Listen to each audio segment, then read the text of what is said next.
উত্তরে যখন ফারাক্কা আর গজলডোবার মতো দানবীয় বাঁধ দিয়ে একটি দেশকে পানিশূন্য করে মরুভূমি বানানোর নীলনকশা চলছে, তখন দক্ষিণে সমুদ্রের গহীনে জন্ম নিচ্ছে এক মহাজাগতিক বিস্ময়। মানুষের অহংকার যখন চরমে পৌঁছায়, প্রকৃতি তখন তার নিজস্ব নিয়মে এক অদ্ভুত জিওপলিটিক্যাল কম্পেনসেশন বা ভৌগোলিক ক্ষতিপূরণ দিতে শুরু করে। প্রতিবেশী দেশ ভারত বছরের পর বছর ধরে যে জল সন্ত্রাস চালিয়েছে, আজ তারই বিপরীতে বঙ্গোপসাগরের বুক চিরে মাথা তুলে দাঁড়াচ্ছে আস্ত এক নতুন বাংলাদেশ, যেখানে জলবায়ু পরিবর্তনের প্রভাবে পৃথিবীর বহু দেশ তলিয়ে যাবার আতঙ্কে ভুগছে। সেখানে বাংলাদেশের মানচিত্রে যুক্ত হচ্ছে সিঙ্গাপুর এবং মালদ্বীপের সম্মিলিত আয়তনের সমান এক বিশাল ভূখণ্ড।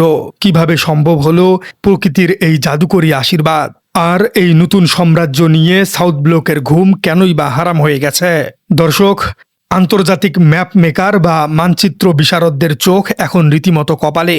1984 সাল থেকে শুরু করে 2025 সালের সর্বাধুনিক স্যাটেলাইট ইমেজের ডাটাবেস বিশ্লেষণ করলে এমন এক চিত্র ফুটে ওঠে যা যে কোনো বৈজ্ঞানিক কল্পকাহিনীকেও হার মানায়। বাংলাদেশের দক্ষিণ উপকূল, বিশেষ করে নোয়াখালী, সন্দ্বীপ এবং পার্শ্ববর্তী সাগরের বুকে জেগে উঠেছে বিশাল এক ল্যান্ডমাস বা নতুন ভূখণ্ড। প্রাথমিক জিওপলিটিক্যাল সার্ভে অনুযায়ী সম্পূর্ণ নতুন এই জেগে ওঠা ভূমির পরিমাণ আনুমানিক 800 বর্গ কিলোমিটারেরও বেশি। অঙ্কটা শুনতে হয়তো সাধারণ মনে হতে পারে, কিন্তু একটু লজিক্যালি চিন্তা করলে দেখা যায় পুরো সিঙ্গাপুরের আয়তন 733 বর্গ কিলোমিটার আর মালদ্বীপের আয়তন মাত্র 300 বর্গ কিলোমিটার। অর্থাৎ কোনো যুদ্ধ বা রক্তপাত ছাড়াই বাংলাদেশ তার মানচিত্রে একটি সিঙ্গাপুর এবং মালদ্বীপের চেয়েও বড় ভূখণ্ড যুক্ত করে ফেলেছে। শুধু এখানেই শেষ নয়, হাইড্রোমরফোলজিক্যাল বা পানি ভৌগোলিক ডাটা বলছে সাগরের বুকে আরও অন্তত 1000 বর্গ কিলোমিটার আয়তনের বিশাল ডুবোচর উকি দিচ্ছে।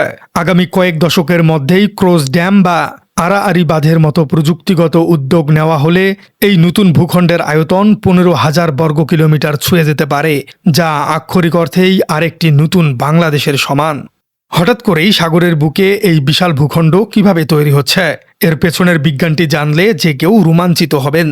পৃথিবীর অন্যতম বৃহৎ নদী ব্যবস্থা গঙ্গা, ব্রহ্মপুত্র এবং মেঘনা তাদের 1000 কিলোমিটার সুদীর্ঘ যাত্রাপথে হিমালয় থেকে প্রতি বছর প্রায় 1.2 বিলিয়ন টন পলি বা রেডিমেন্ট বয়ে নিয়ে আসে। এই বিপুল পরিমাণ পলি যখন মেঘনার মোহনা হয়ে বঙ্গোপসাগরে গিয়ে পড়ে, তখন সমুদ্রের বিশাল ঢেউ সেগুলোকে আর গভীরে নিয়ে যেতে পারে না। ঢেউয়ের ধাক্কায় এই পলিগুলো উপকূলের কাছাকাছি স্তরে স্তরে জমা হতে থাকে। ভূগোলের ভাষায় একে বলা হয় ডেল্টাইক অ্যাক্রিশন বা বদ্বীপের সম্প্রসারণ। 2006 সালে জেগে ওঠা ভাষাঞ্চর আজ এক জ্বলন্ত প্রমাণ, যেখানে ভাটার সময় সন্দ্বীপ থেকে আক্ষরিক অর্থেই পায়ে হেঁটে যাওয়া যায়। ভারত যখন উজানে পানি প্রত্যাহার করে নদীর স্বাভাবিক স্রোতকে দুর্বল করে দিয়েছে, তখন সেই ধীরগতির স্রোত সমুদ্রে পলি জমার হারকে আরও বেশি বাড়িয়ে দিয়েছে। অর্থাৎ ভারতের পানি শূন্য করবার যে জিওপলিটিক্যাল স্ট্র্যাটেজি ছিল, সেটি আজ বুমেরাং হয়ে বাংলাদেশের জন্য আশীর্বাদে পরিণত হয়েছে। কিন্তু এই নতুন জেগে ওঠা ভূখণ্ডের মালিকানা কি বাংলাদেশ নির্বিঘ্নে ধরে রাখতে পারবে? এই প্রশ্নটি শুনলে অনেকের মনে হতে পারে নিজের জলসীমার ভূখণ্ড আবার কে দখল করে নিবে। কিন্তু ইতিহাসের পাতা উল্টালে দেখা যায় আন্তর্জাতিক রাজনীতিতে এমন নগ্ন ডাকাতির ভয়ঙ্কর নজির রয়েছে, আর সেই ডাকাতি করেছিল খোদ প্রতিবেশী দেশ ভারত। দর্শক, ফিরে তাকাতে হবে একটু পিছনের টাইমলাইনে। 1970 সালের প্রলয়ঙ্কারী ঘূর্ণিঝড়ের পর সাতক্ষীরার দক্ষিণে হারিয়াভাঙ্গা নদীর মোহনায় দক্ষিণ তালপট্টি নামে একটি নতুন দ্বীপ জেগে উঠেছিল। ভৌগোলিক অবস্থান এবং ইউএন ক্লোজ এর আন্তর্জাতিক সমুদ্র আইন অনুযায়ী সেটি ছিল শতভাগ বাংলাদেশের। কিন্তু 1971 সালের পর যুদ্ধবিধ্বস্ত একটি দেশের দুর্বলতার সুযোগ নিয়ে ভারত অত্যন্ত সুকৌশলে সেখানে নিজেদের সেনাবাহিনী, নৌবাহিনী পাঠিয়ে দ্বীপটি দখল করে নেয় এবং তাদের পতাকা উড়িয়ে দেয়। পরবর্তীতে প্রেসিডেন্ট জিয়াউর রহমান ক্ষমতায় এসে অত্যন্ত কড়া সামরিক এবং কূটনৈতিক চাল দিয়ে দ্বীপটি নিজেদের নিয়ন্ত্রণে নিয়ে আসেন। কিন্তু সামরিকভাবে ব্যর্থ হয়ে ভারত তখন ভূগোলের অস্ত্র বেছে নেয়। তারা সুকৌশলে তাদের হারিয়াভাঙ্গা নদীর স্রোত ও পলিপ্রবাহ অন্যদিকে ঘুরিয়ে দেয়। ফলে পলিজমা বন্ধ হয়ে একসময় সেই সম্ভাবনাময় দ্বীপটি চিরতরে সমুদ্রের নোনা জলের নিচে তলিয়ে যায়। ভারতের সেই জঘন্য রিভার ম্যানিপুলেশন বা নদী শাসনের ইতিহাস আজ নতুন ভূখণ্ড রক্ষার ক্ষেত্রে এক বিশাল সতর্কবার্তা। দর্শক, ইতিহাসের সেই ট্র্যাজেডি থেকে শিক্ষা নিয়ে বাংলাদেশ এবার কোনোভাবেই আর অরক্ষিত নেই। নতুন এই 15,000 বর্গ কিলোমিটার ভূখণ্ডকে রক্ষা করতে হলে শুধু আন্তর্জাতিক আইনের বই নিয়ে বসে থাকলেই চলবে না। প্রয়োজন এমন এক এন্টি অ্যাক্সেস অথবা এরিয়া ডিনায়েল সক্ষমতা যা ভেদ করার সাহস কোনো আগ্রাসী শক্তির নেই। আর ঠিক এই জায়গাটিতেই গত কয়েক বছরে নৌবাহিনীর সক্ষমতায় এক যুগান্তকারী প্যারাডাইম শিফট ঘটেছে।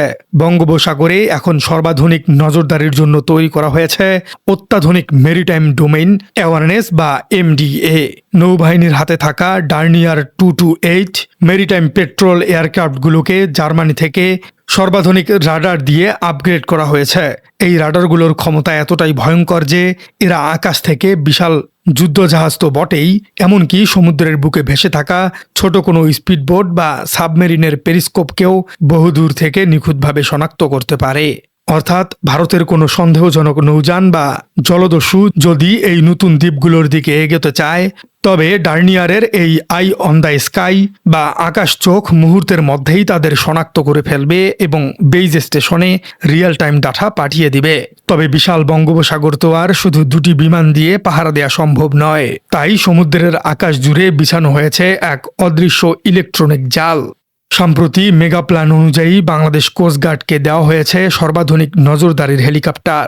এগুলো যুক্ত থাকছে night vision camera, infrared sensor এবং রিয়েল টাইম ডেটা ট্রান্সমিশন ব্যবস্থা।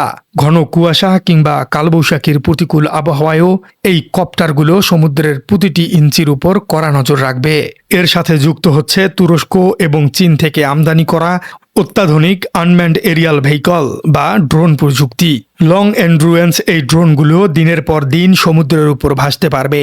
যে দক্ষিণ তালপট্টি একদিন স্যাটেলাইট বা নজরদারির অভাবে বেহাত হয়ে গিয়েছিল, আজ সেই একই সমুদ্রের বুকে আকাশ থেকে পাতাল পর্যন্ত বিছানো হয়েছে এক দুর্ভেদ্য ইন্টেলিজেন্স শিল্ড। বাংলাদেশ আজ স্ট্র্যাটেজিক অটোনমি বা কৌশলগত স্বাধীনতার এক অভাবনীয় উদাহরণ তৈরি করেছে।